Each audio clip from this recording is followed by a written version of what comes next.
G'day, my name's Gary East. I'm a farmer in the lower southwest of Manjimup. I got a call from Neville Simcock a few weeks ago just to have a bit of a chat about the water conditioners that we installed 2 years ago now.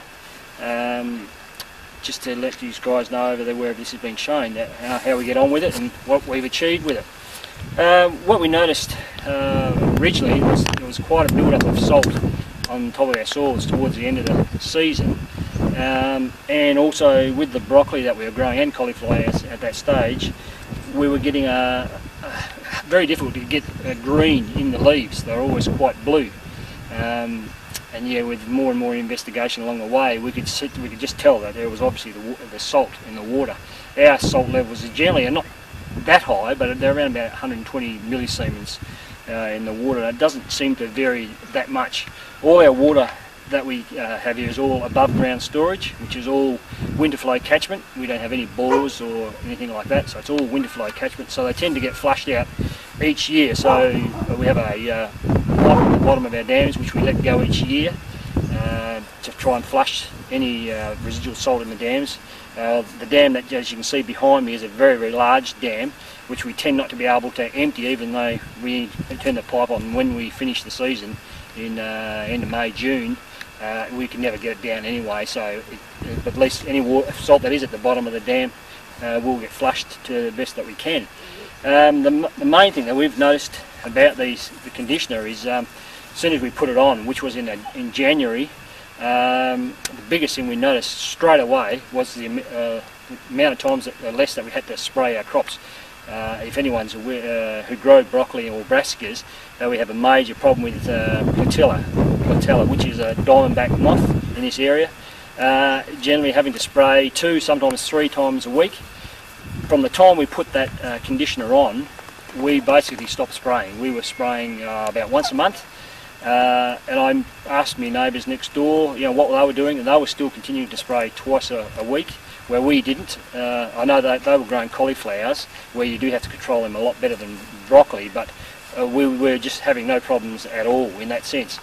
Each time we put fertiliser through, we put a bit of molasses, a couple of litres a hectare, through the water as well at the same time, just to help buffet the fertiliser at the same as we do it, with huge success, as we found. And that's been the biggest issue. And another one was we had an agronomist who drove in the gate, and straight away the question he asked me, he said, "What have you done to your crops? They're a lot greener than they normally are. Every time I drive past, they're always blue." He said, "What have you done?" So I explained it to him, and he asked me, "How does it work?"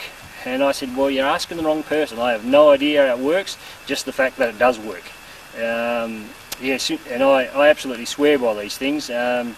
We've probably cut our waterings down, not a huge amount. We tend to just water basically every day anyway, but there's minimal salt built up on the surface from now on.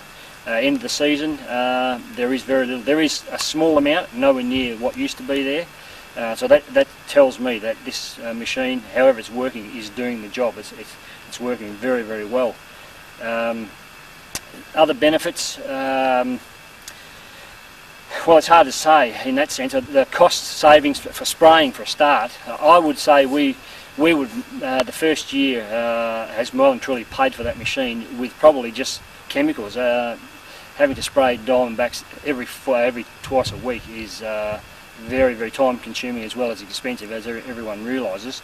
So that machine more than paid for itself in that first year. We grow around about 20,000 broccoli every week, and that season runs from, we start harvesting in the middle of November right through to the middle of June, so we're about 7 months growing.